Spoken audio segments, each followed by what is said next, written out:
إن الحمد لله نحمده ونستعينه ونستغفره ونعوذ بالله من شرور أنفسنا ومن سيئات أعمالنا من يهده الله فلا مضل له ومن يضلل فلا هادي له وأشهد أن لا إله إلا الله وحده لا شريك له وأشهد أن محمدا عبده ورسوله أما بعد يا أيها الذين آمنوا اتقوا الله حق تقاته ولا تموتن إلا وأنتم مسلمون يا أيها الناس اتقوا ربكم الذي خلقكم من نفس واحدة وخلق منها زوجها وبث منهما رجالا كثيرا ونساء واتقوا الله الذي تساءلون به والأرحام إن الله كان عليكم رقيبا يا أيها الذين آمنوا اتقوا الله وقولوا قولا سديدا يصلح لكم أعمالكم ويغفر لكم ذنوبكم ومن يطع الله ورسوله فقد فاز فوزا عظيما فإن أصدق الحديث كتاب الله وخير الهدي هدي محمد صلى الله عليه وسلم وشر الأمور محدثاتها وكل محدثة بدعة وكل بدعة ضلالة وكل ضلالة في النار. அன்பிற்குரிய என் அருமை சகோதரர்களே, தாய்மார்களே, சகோதரிகளே, அஸ்ஸலாமு அலைக்கும் வரஹ்மத்துல்லாஹி வபரகாத்துஹு. நிஃபாக்கின் மோசமான தன்மைகள் நாம் பார்த்து வருகின்ற இந்த தலைப்பில், அதாவது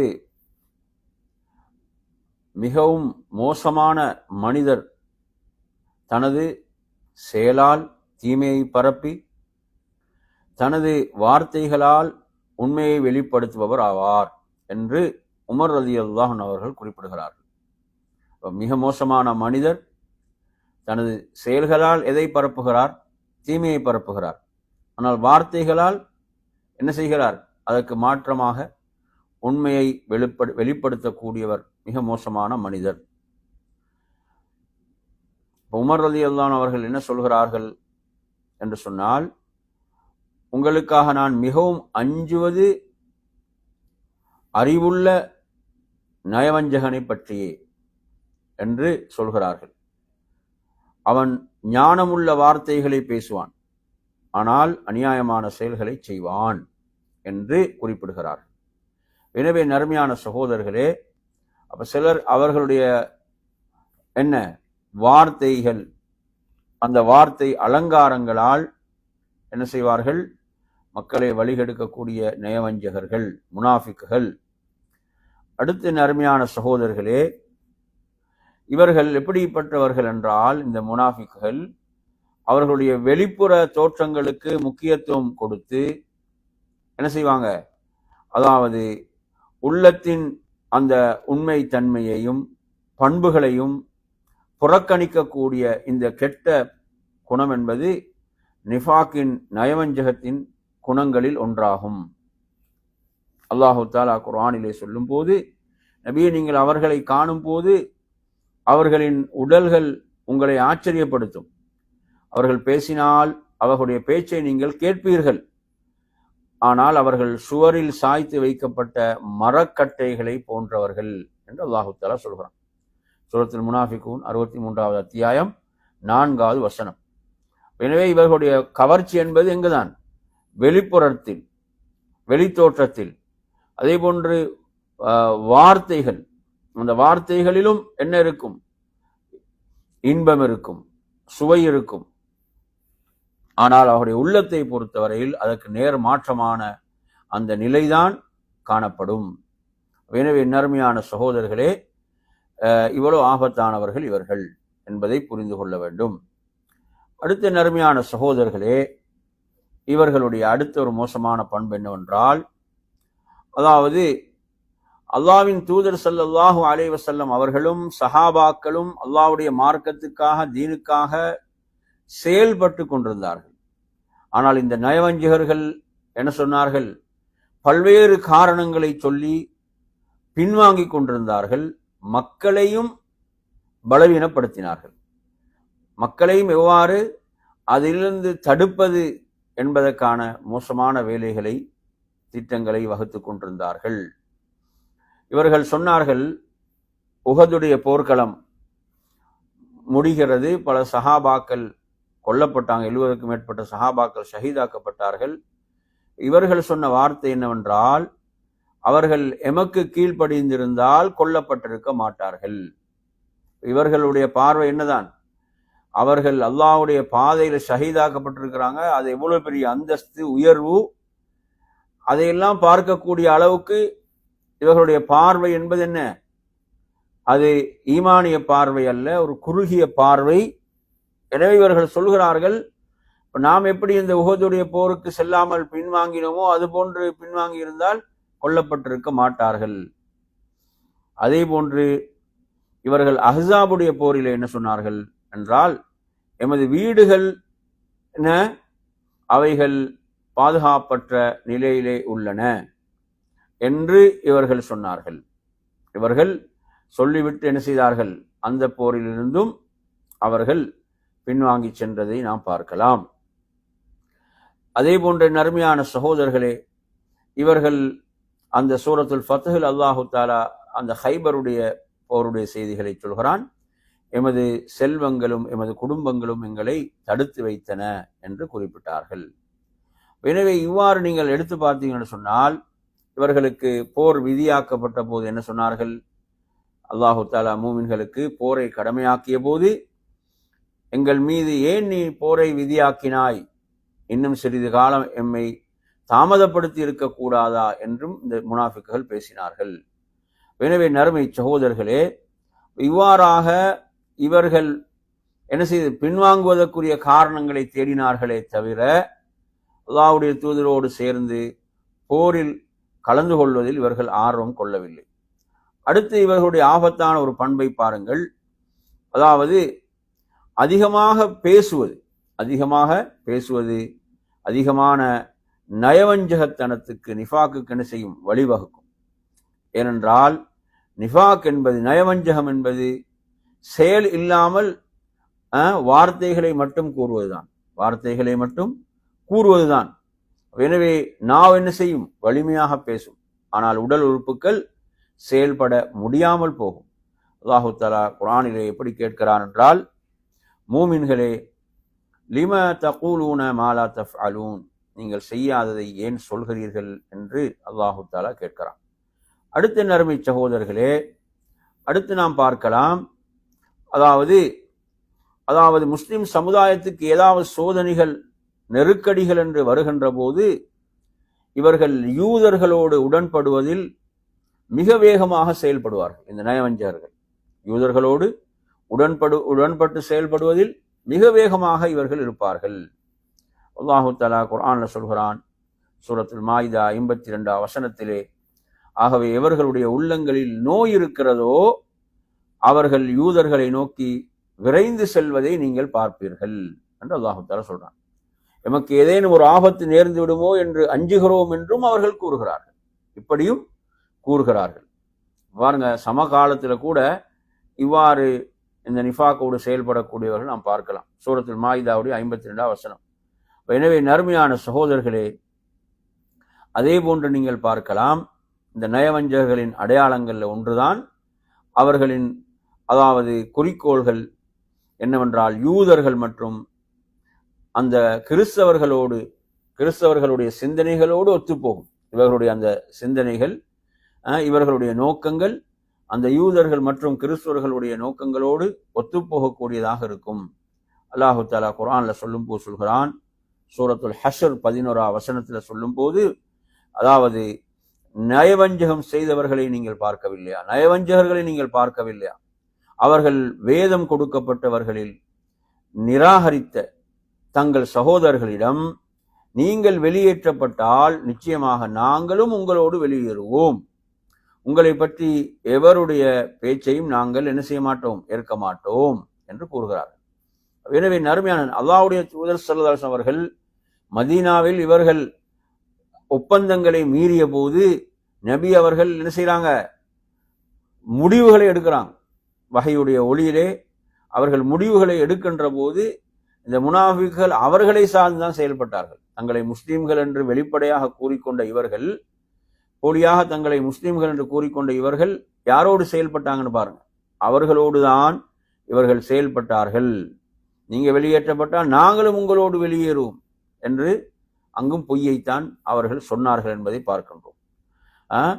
எனவே இது சூரத்துல் ஹஷ்ருடைய 11வது வசனம். சூரத்துல் ஹஷ்ர் நீங்க எடுத்தீங்கன்னா, அதாவது பனு குறைதா வெளியேற்றப்பட்ட அந்த நிகழ்வு, அவர்களுக்கு எதிராக எடுக்கப்பட்ட நடவடிக்கைகள் தெளிவாக சொல்லுகின்ற ஒரு அத்தியாயம். அதே போன்ற நறுமையான சகோதரர்களே, இவர்களுடைய ஆபத்தான அந்த மோசமான தீய குணங்கள் ஒன்றுதான், அதாவது இஸ்லாத்துக்கும் அதன் மக்களுக்கும் காட்டும் அக்கறையை விட யூதர்கள் மீது அதிகமான பற்றும் ஆதரவும் காட்டுவார்கள். அவர்கள் மீதுதான் ஆதரவையும் பற்றையும் காட்டுவார்கள். அப்ப நயவஞ்சகத்தை அந்த அல்லாஹு தஆலா சொல்லலாம் சூரத்துல் ஹஷ்ருடைய 11வது வசனம். அதேதான், அது நாங்கள் ஆரம்பத்தில் சொன்ன அதே வசனம். சொல்றது என்ன சொல்கிறார்? நீங்க வெளியேற்றப்பட்டால் நாங்களும் உங்களோடு சேர்ந்து என்ன செய்வோம்? வெளியேறுவோம். உங்களுடைய விஷயத்தில் நாங்கள் யாருக்கும் கட்டுப்பட மாட்டோம் என்று இப்படி சொன்னார்கள். அதே போன்ற நறுமையான சகோதரர்களே, அடுத்து நீங்கள் பார்க்கலாம், இவர்கள் முஸ்லிம் அல்லாதவர்களுடைய விவகாரங்களில் எப்படி அவர்களோடு தான் இருப்பாங்க. தீவிர ஆதரவையும் அனுதாபத்தையும் காட்டுவார்கள். முஸ்லிம்களுடைய விவகாரங்களில் எப்படி இருப்பாங்க? அலட்சியமாகவும் மந்தமாகவும் இவர்கள் செயல்படுவார்கள். இதுவும் நிஃபாக்குடைய நயவஞ்சகத்துடைய அடையாளமாக இருந்து கொண்டிருக்கிறது. அல்லாஹ் எவர்கள் மீது கோபம் கொண்டிருக்கிறானோ அந்த சமூகத்தாரை நேசர்களாக்கி கொண்டவர்களை நபியை நீங்கள் பார்க்கவில்லையா? அல்லாஹ் கேட்கிறான். அலம் தர இல்லதீன தவல்லவ் கௌமன் கதிபல்லாஹு அலைஹிம். என்ன? அல்லாஹ் எவர்கள் மீது கோபம் கொண்டு இருக்கிறானோ அந்த சமூகத்தை நேசர்களாக்கி கொண்டவர்களை நபியை நீங்கள் பார்க்கவில்லையா? அவர்கள் உங்களை சேர்ந்தவர்களும் இல்லை, அவர்களை சேர்ந்தவர்களும் இல்லை. அவர்கள் உங்களோடும் இல்லை, அவர்களோடும் இல்லை என்று அல்லாஹு தஆலா சொல்றான். எனவே நறுமையான சகோதரர்களே, அதாவது எப்படி என்றால் இதெல்லாம் எப்படி சொல்றான்? அதாவது அவர்கள் உங்களை சேர்ந்தவர்களும் இல்லை, அவர்களை சேர்ந்தவர்களும் இல்லை. இப்படித்தான் இவர்கள் நிஃபாக்குடைய நயவஞ்சகத்துடைய அந்த தன்மை என்பது இப்படி மாறிக்கொண்டே இருப்பார்கள்.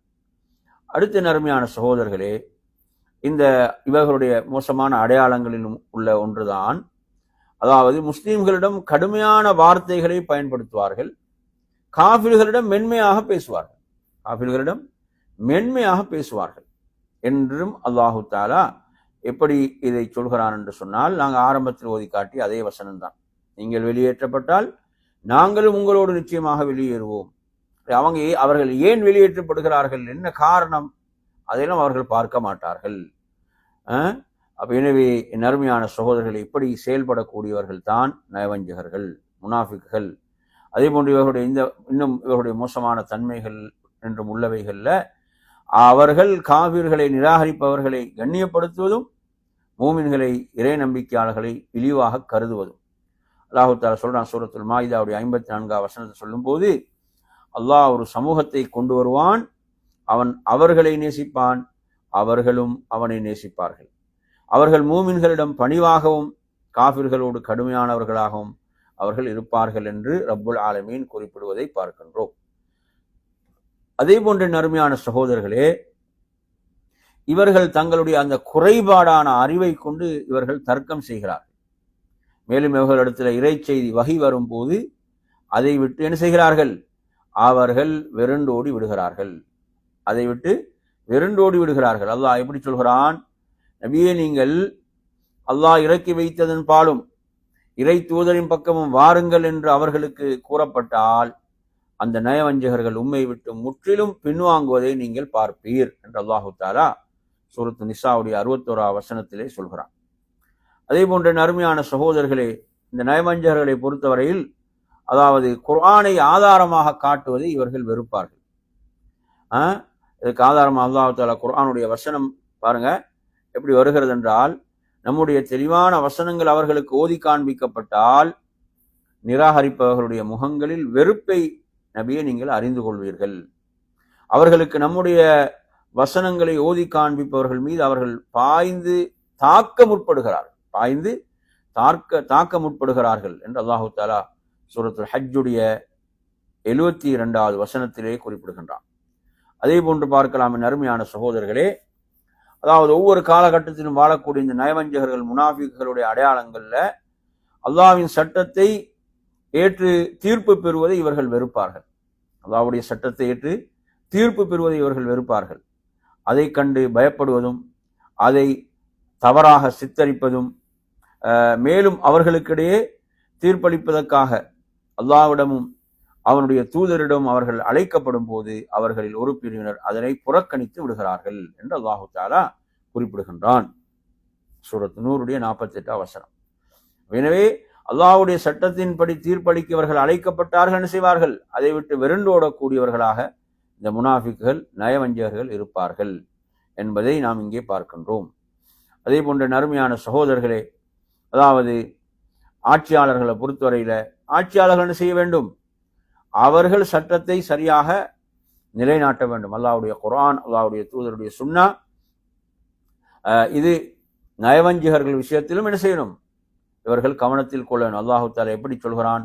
குர்ஆன நபியை பார்த்து சொல்கிறான், நபியே நீங்கள் காஃபிர்களோடும் நயவஞ்சகர்களோடும் என்ன போரிடுங்கள், ஜிஹாத் செய்யுங்கள், மேலும் அவர்கள் மீது கடுமையானவராக நீங்கள் இருங்கள் என்றும் அல்லாஹு தஆலா சொல்கிறான். இமாம் ஹசன் பஸ்ரி ரஹிமஹுல்லாஹ் சொல்லும் போது நயவஞ்சகர்களுக்குரிய தண்டனைகளை அவர்கள் மீது நிறைவேற்றுவதன் மூலம் அவர்களோடு போராடுங்கள் என்று இதற்கு விளக்கம் சொல்கிறார்கள். நறுமையான சகோதரர்களே, அதே போன்று நீங்க பார்க்கலாம், நெருக்கடிகள், சோதனைகள். இந்த நெருக்கடிகளும் சோதனைகளும் நயவஞ்சகருடைய தீய குணங்களை வெளிப்படுத்தும். உண்மையான மூமின்களுடைய அந்த தூய்மையை என்ன செய்யும்? வெளிப்படுத்தும். அல்லாஹு தஆலா குர்ஆன்ல சொல்கிறான், சூரத் ஆல இம்ரான் 129 வசனம், மா கான அல்லாஹு லியதரல் முஃமினீன அலா மா அன்தும் அலைஹி ஹத்தா யமீஸல் ஹபீஸ மினத் தய்யிப் என்று அல்லாஹு தஆலா சொல்கிறான். அப்ப நல்லவற்றிலிருந்து கெட்டவற்றை பிரித்தறிவிக்கும் வரை, நல்லவற்றிலிருந்து தீயவற்றை பிரித்தறிவிக்கின்ற வரை விசுவாசிகளாகிய நீங்கள் இருக்கும் இந்த நிலையிலே அல்லாஹ் உங்களை என்ன செய்ய போவதில்லை? அல்லாஹ் விட்டுவிடப் போவதில்லை. அல்லாஹ் விட்டுவிட மாட்டான். அல்லாஹ்வுடைய சுன்னா என்னதான்? அல்லாஹ்வுடைய சுன்னா புடம் போட்டு பார்ப்பதுதான். நிகழ்வுகள் ஊடாக அல்லாஹ் அடையாளப்படுத்துவான் என்பதை நாம் புரிந்து கொள்ள வேண்டும். அதே போன்ற அருமையான சகோதரர்களே, இந்த சத்தியத்தின் மீது முனாஃபிக்குகள் கொண்டிருக்கக்கூடிய அந்த வெறுப்பை, அதாவது அதே போன்ற அசத்தியத்தை காணுகின்ற போது அவர்கள் கொள்ளக்கூடிய மகிழ்ச்சியை அல்லாஹ் என்ன செய்வான்? அவர்களுடைய உள்ளங்களிலிருந்து வெளிப்படுத்துவான். எது வெறுப்பு அவர்களுக்கு? அவர்களுக்கு சத்தியம் என்பது வெறுப்புக்குரியதாக இருக்கிறது, அசத்தியம் என்பது அவர்களுக்கு விருப்பத்துக்குரியதாக இருக்கிறது. எனவே அல்லாஹ் என்ன செய்வான்? சோதனைகளை, நெருக்கடிகளை எல்லாம் ஏற்படுத்தி இவைகளை எல்லாம் அல்லாஹ் என்ன செய்வான்? நிச்சயமாக அவருடைய உள்ளங்களில் மறைத்து வைத்திருக்கக்கூடியவற்றை அல்லாஹ் வெளிப்படுத்துவான். சூரத்து முஹம்மதுடைய 29 வசனத்தை நீங்க எடுத்து படித்து பாருங்கள். அல்லாஹு தஆலா சொல்கிறான், இந்த வசனத்திலே சொல்கின்ற போது, அதாவது எவர்களுடைய உள்ளத்தில் நோய் இருக்கிறதோ, எவர்களுடைய உள்ளங்களில் நோய் இருக்கிறதோ அவர்கள் தங்களுடைய அந்த குரோதங்களை, வெறுப்பை அல்லாஹ் ஒருபோதும் வெளிப்படுத்த மாட்டான் என்று எண்ணிக்கொண்டிருக்கிறார்களா என்று அல்லாஹு தஆலா கேட்கிறான். அதே போன்ற நறுமையான சகோதரர்களே, அதே போன்று நீங்க எடுத்தீங்கன்னு சொன்னா, நயவஞ்சகர்கள் தங்களின் சூழ்ச்சிகளின் அந்த இலக்குகளை அடைவதில் மிக குறைந்த அளவே வெற்றி பெறக்கூடியவர்களாக இருக்கிறார்கள். அல்லாஹ் சொல்கிறான் குர்ஆன்ல சொல்லும்போது, சூரத் தௌபா 24 வசனம், மேலும் அவர்கள் தாங்கள் அடைய முடியாத ஒன்றை திட்டமிட்டார்கள் என்றும் அல்லாஹு தஆலா சொல்கிறான். எனவே நறுமையான சகோதரர்கள், இதுதான் அவர்களுடைய நிலை. அதே போன்று பாருங்கள், அல்லாஹு தஆலா சொல்கின்ற போது எப்படி சொல்கிறான் என்று சொன்னால், இதில் முக்கியமான ஒரு செய்தி இருக்கிறது. அந்த சமூகத்தின் எதிரிகளுடைய கருத்துக்களுக்கும் சிந்தனைகளுக்கும் துணையாக இருக்கும் சில மக்கள், முஸ்லீம்கள் என்ன செய்யறாங்க? இவ்வாறானவங்க இருக்கிறாங்க. அதை கொண்டு சமுதாயம் சோதிக்கப்படும். அது தவிர்க்க முடியாது. இப்ப நீங்க பாருங்க, ஆயிஷா ரலியல்லாஹு விஷயத்துல அவதூறு பரப்பியவன் யாரு? அப்துல்லாஹ் இப்னு உபை இப்னு சலூல். அப்துல்லாஹ் இப்னு உபை இப்னு சலூல் தான் என்ன செய்யறான்? அந்த அவதூறை பரப்பினான். ஆனா அதுல சில சஹாபாக்கள் மாட்டிக்கொண்டாங்களா இல்லையா? சில சஹாபாக்களும் அதிலே சிக்கி கொண்டார்கள் என்பதை பார்க்கிறோம் இல்லையா? அதாவது மிஸ்தஹ் என்று சொல்லக்கூடிய சஹாபி, அவர் பத்ர் போர்ல கலந்து கொண்ட ஒரு நபி தோழர் ரலியல்லாஹு அன்ஹு. அதே போன்று அதாவது ஹம்னா பின் ஜஹஷ் ரலியல்லாஹு அன்ஹா போன்றவங்க எல்லாம் இது என்ன செய்யறாங்க? மாட்டிக்கொண்டார்கள். அப்ப என்ன என்று சொன்னால், அப்ப அவர்கள் பரப்பக்கூடியவைகளை ஏற்றுக்கொள்ளக்கூடியவர்கள் என்ன செய்வாங்க? இஸ்லாமிய சமூகத்திலும் இருப்பார்கள். அதை கொண்டு சமூகம் சோதிக்கப்படும். இஸ்லாமிய சமூகம் அது நபி அவர்களுக்கு எவ்வளவு பெரிய ஒரு சோதனையாக அது அமைந்தது என்றதை நாங்கள் பார்க்கிறோம் வரலாற்றில். அருமையான சகோதரர்களே, அல்லாஹு தஆலா இதை சொல்லுகின்ற போது எப்படி சொல்றான்? சூரத் தௌபாவுடைய 47 வசனத்தை நீங்க எடுத்து படிச்சு பார்த்தீங்கன்னா, மேலும் உங்களுக்கு இடையில் அவர்களுக்கு ஒற்றர்களாக செவிசாய்ப்போரும் இருக்கிறார்கள் என்று அல்லாஹு தஆலா சொல்கிறான். அவர்களுக்கு செவிசாய்க்கக்கூடியவர்கள், அவர்களுடைய பேச்சை பொருட்படுத்தக்கூட அவர்கள் முனாஃபிக்குகள், நயவஞ்சர்கள், அவர்களுக்கு எந்த பெருமதியும் கிடையாது. ஆனாலும் என்ன செய்ய இப்படியானவர்கள் இருக்கிறார்கள். அப்ப அவர்கள் உங்களுடைய பேச்சுகளை எதிரிகளிடம் கொண்டு சேர்ப்பதற்காக கேட்கிறார்கள். அவர்களின் காதுகள் நபியிடமும் அவர்களின் உள்ளங்கள் எதிரிகளிடம் இருக்கின்றன. இப்படியானவர்களும் இருக்கிறார்கள் என்ற ஒரு நிலையை என்ன செய்ய மார்க்கம் சொல்கிறது. அருமையான சகோதரர்களே, அதே போன்று இந்த நயவஞ்சகர்களை பொறுத்தவரையில் இவர்கள் என்ன செய்ய முடியாது? ஒரு நாகரிகத்தை உருவாக்க முடியாது. அவர்களை கொண்டு ஒரு சமூகம் நிலை பெறாது. அவர்கள் நிமிர்ந்து நிற்பதை நீங்கள் கண்டால் அவர்கள் வேறொருவரை சார்ந்து அவர்கள் மீதுதான் அவர்கள் என்ன செய்வாங்க? சாய்ந்து நிற்பார்கள் என்பதை அறிந்து கொள்ளுங்க. அதான் அல்லாஹ் எப்படி சொல்றான் குர்ஆன்ல, கஅன்னஹும் ஹுஷுபும் முஸன்னதான்னு அல்லாஹ் தஆலா சொல்றான். சாய்த்து வைக்கப்பட்ட மரக்கட்டைகளை போன்றுதான் அவங்க இருக்கிறாங்க. அப்ப எதிராக அவங்கள சாய்த்து தான் வைக்க வேண்டும் என்ற நிலைதான் முனாஃபிக்களுடைய நிலை என்பதை நாம் புரிந்து கொள்ள வேண்டும். அதே போன்ற அருமையான சகோதரர்களே, அதாவது இந்த வெளிப்புற எதிரிகள் இருக்கிறாங்களே, வெளியில் உள்ள எதிரிகள், இந்த வெளியில் உள்ள எதிரிகளின் பலத்தை கொண்டுதான் நயவஞ்சகர்களும் பலமடைகிறார்கள், முனாஃபிக்குகளும் பலமடைகிறார்கள். எனவே வெளிப்புற எதிரிகளை பலவீனப்படுத்துமாறு அல்லாஹ் கட்டளை இடுகிறான். இது ஒரு முக்கியமான விஷயம். என்ன? வெளியில் உள்ள எதிரிகளை பலவீனப்படுத்துங்க என்று அல்லாஹு தஆலா கட்டளை இடுகிறான். இதன் மூலம் தான் இந்த முனாஃபிக்குகள் என்ன செய்வார்கள்? பலவீனம் அடைவாங்க. தானாக அவர்கள் பலவீனம் அடைந்து விடுவார்கள். அல்லாஹ் சொல்கிறான், துர்ஹிபூன பிஹி அதுவல்லாஹி வ அதுவக்கும் வ ஆகரீன மின் தூனிஹிம் என்று அல்லாஹு தஆலா சொல்றான். அதாவது இந்த வசனத்தில் அல்லாஹு தஆலா சொல்லும் போது இதன் மூலம் அல்லாஹ்வின் எதிரிகளையும் உங்களுடைய எதிரிகளையும் அவர்கள் அல்லாத மற்றவர்களை நீங்கள் அச்சமடைய செய்யலாம் என்று ரப்புல் ஆலமீன் குறிப்பிடுகின்றான். அதே போன்ற அருமையான சகோதரர்களே, நாம் பார்க்கின்றோம் நயவஞ்சகர்களை பற்றி நபி ஸல்லல்லாஹு அலைஹி வஸல்லம் அவர்கள் எவ்வளவு கடுமையான எச்சரிக்கைகளை விடுத்திருக்கிறாங்க. குர்ஆன்ல எத்தனை சூறாக்கள், குர்ஆன்ல எத்தனை வசனங்கள் இவர்களுடைய இந்த சூழ்ச்சிகளை பற்றி பேசுகிறது என்றால், இவருடைய சூழ்ச்சிகள் எவ்வளவு ஆபத்தானவைகள் என்பதை நாம் என்ன செய்ய வேண்டும்? இதன் மூலம் புரிந்து கொள்ளலாம். அதே போன்று நீங்கள் பாருங்க, குர்ஆன்ல அல்லாஹ் தஆலா சொன்னா, வஅதல்லாஹுல் முனாஃபிகீன வல் முனாஃபிகாத் வல் குஃபார நார ஜஹன்னம். நல்லா கவனிங்க, முனாஃபிகீன வல் முனாஃபிகாத் என்று வரும். அது ஆண் பெண்பால் இரண்டும் அங்கே வரும். ஆனால் காஃபிர்களை சொல்லும் போது பெண்பால் குறிப்பிடப்படாமல் அல் குஃபார் என்று வரும். அல்லாஹ் கூறுகிறான், நயவஞ்சகர்களான ஆண்களுக்கும் நயவஞ்சகர்களான பெண்களுக்கும் அடுத்து காஃபிர்களுக்கும் அல்லாஹ் நரக நெருப்பை வாக்களித்துள்ளான். இது சூரத் தௌபாவுடைய 68 வசனம். பாருங்க, அல்லாஹ் இதுல காஃபிரான பெண்களை தனியாக குறிப்பிடாமல் நயவஞ்சகர்களை பற்றி பேசும்போது அவர்களில் பெண்களை ஆண்களோடு சேர்த்து அல்லாஹ் தனித்து குறிப்பிட்டுள்ளான். ஏனென்றால் அந்த சமூகத்தின் மத்தியில் உள்ள பெண்களின் நயவஞ்சகம் மிக ஆபத்தானது என்பதனால தான் இப்படி குறிப்பிடப்படுகிறது என்பதையும் ஷேக் அப்துல் அஸீஸ் தரீஃப் ஹஃபிதஹுல்லாஹ் அவர்கள் குறிப்பிடுகின்றார்கள். எனவே நறுமையான சகோதரர்களே, ஒரு இஸ்லாமிய அரசு வீழ்ந்ததெல்லாம் இந்த நயவஞ்சகத்தின் முனாஃபிக்தனத்தின் கரங்களால் மட்டுமே. அவர்கள் எதிரிகளுக்கு தங்களின் இணக்கத்தையும் ஆதரவையும் என்ன செய்தார்கள்? வெளிப்படுத்தினார்கள் என்பதை நாம் வரலாற்றிலே நாம் பார்க்கின்றோம். அதாவது 30க்கு மேற்பட்ட பேரரசுகள், சிற்றரசுகள் வீழ்ந்ததற்கான காரணங்களை நான் ஆராய்ந்தேன்.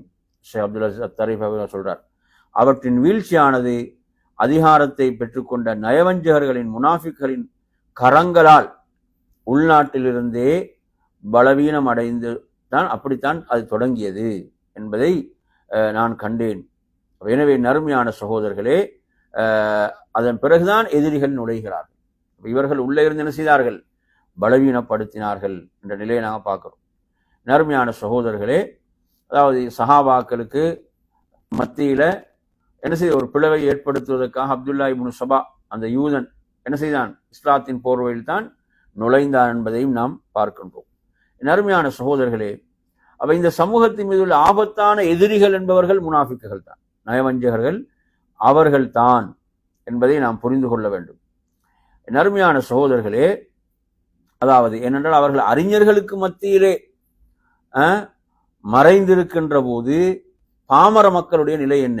அல்லாஹ் தனது நபிக்கு தான் சொல்றான், ஹுமுல் அதுவன்றான், அவர்கள் எதிரிகள், ஃபஹதர்ஹும், அவர்கள் விஷயத்தில் எச்சரிக்கையாக இருங்கள், காத்தலஹுமுல்லாஹு அன்னா யுஃபகூன், அல்லாஹ் அவர்களை அழிப்பானாக, அவர்கள் சத்தியத்தை விட்டு எங்கு திருப்பப்படுகிறார்கள் என்று அல்லாஹ் தஆலா கேட்கிறான். இந்த எச்சரிக்கை யாருக்கு? நபிக்கு அல்லாஹ் சொல்றான். எனவே அவ்வளவு அந்த இல்மோடு இருந்த நபிக்கு அல்லாஹ் இப்படி சொல்கிறான் என்றால் இவங்க எவ்வளவு ஆபத்தானவர்கள் என்பதை நாம் இங்கே புரிந்து கொள்ளலாம். நறுமையான சகோதரர்களே, அப்ப இஸ்லாத்துக்கென்று ஒரு கட்டமைப்பு இருக்கிறது இல்லையா? இஸ்லாத்துக்கென்று ஒரு கட்டமைப்பு இருக்கிறது. அப்ப நயவஞ்சகர்கள் அதன் உள்ளே இருப்பதால் அதன் அடித்தளத்தை என்ன செய்யறாங்க? அடித்தளத்தை அவர்கள் அரித்து சிதைக்கிறாங்க. கரையான்களை போன்று அடித்தளத்தை அரித்து சிதைக்கிறார்கள். ஆனால் காவிர்கள் என்ன செய்யறாங்க? அதன் வெளியே இருக்கின்ற காரணத்தால் அதனுடைய அந்த மதில்கள் இருக்குதே, அந்த மதில்களை அவர்கள் தாக்குகிறார்கள். இதனால்தான் அல்லாஹ் காபிர்களை விட நயவஞ்சகர்களை பற்றி அதிகமாக எச்சரிக்கை செய்திருக்கிறான் என்பதையும் புரிந்து கொள்ள வேண்டும்.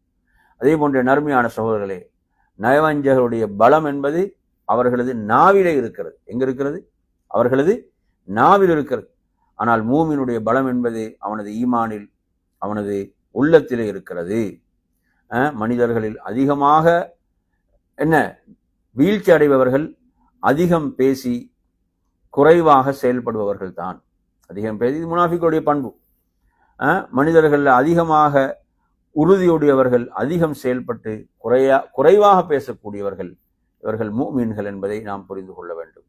அடுத்த நறுமையான சகோதரர்களே, இந்த நயவஞ்சகருடைய மோசமான பண்பு என்னவென்றால், அதாவது உண்மையை விலை பேசியாவது, உண்மையை விற்றாவது மக்களை திருப்திப்படுத்துறது, மக்களுக்கு முன்னால் நடிக்கிறது என்பதுதான் இவர்களுடைய குறிக்கோள், இவர்களுடைய இலக்கு. நறுமையான சகோதரர்களே, அதனாலதான் இவங்க என்ன செய்வாங்க? அல்லாஹ்வுடைய பெயரையே பயன்படுத்தி சத்தியம் செய்வார்கள். அல்லாஹ் தஆலா சொல்றான், உங்களை திருப்திப்படுத்துவதற்காக இவர்கள் அல்லாஹ் மீதே சத்தியம் செய்கிறார்கள். உண்மையில் மூமின்களாக இருந்தால் அல்லாஹ்வும் அவனது தூதரும் தான் திருப்திப்படுத்துவதற்கு மிக தகுதியானவர்கள் என்பதை நாம் பார்க்கலாம். அதே போன்ற நறுமையான கடுமையான மோதல்கள், சவால்கள் அப்படி நிறைந்த காலத்தில் இவர்கள் எப்படி இருப்பாங்கன்னா, கொள்கை தெளிவில்லாமல் இந்த முனாஃபிக்குகள் இருப்பார்கள். இதுவும் நயவஞ்சகத்துடைய அடையாளம். புரியுதவங்க சொல்றது? அவர்கள் அங்கும் இங்கும் தத்தளித்துக் கொண்டிருப்பார்கள் என்பதையும் நாம் பார்க்கின்றோம். அதே போன்ற நறுமையான சகோதரர்களே, நயவஞ்சகர்களுடைய பெரும்பாலான வழிகேடு அவர்களுடைய நாவில் தான் இருக்கிறது. ஏனென்றால் அவர்களுடைய அந்த செயல்களில் அவர்கள் இறங்க துணிவில்லாமல் மக்களின் எதிர்வினைகளை கவனிப்பதற்காக பேச்சைத்தான் இவர்கள் முன்னிறுத்துவார்கள். அல்லாஹு தஆலா சொல்லும் போது அவர்களுடைய வாய்களிலிருந்து வெறுப்பு வெளியாகிவிட்டது, இன்னும் அவர்களுடைய நெஞ்சில் மறைத்து வைத்திருப்பது மிகப்பெரியதாகும் என்றும் அல்லாஹு தஆலா குர்ஆனிலே குறிப்பிடுகின்றான். நயவஞ்சகன் என்பவனை பொறுத்தவரையில அவன் பேசக்கூடிய ஒரு நாவு மட்டுமே. அவனை கண்டு நீ தடுமாறாதே, மாறாக அவனை இயக்கும் மறைமுக உள்ளத்தை நீ கவனி என்ற ஒரு விடயத்தையும் இங்கே பார்க்கின்றோம்.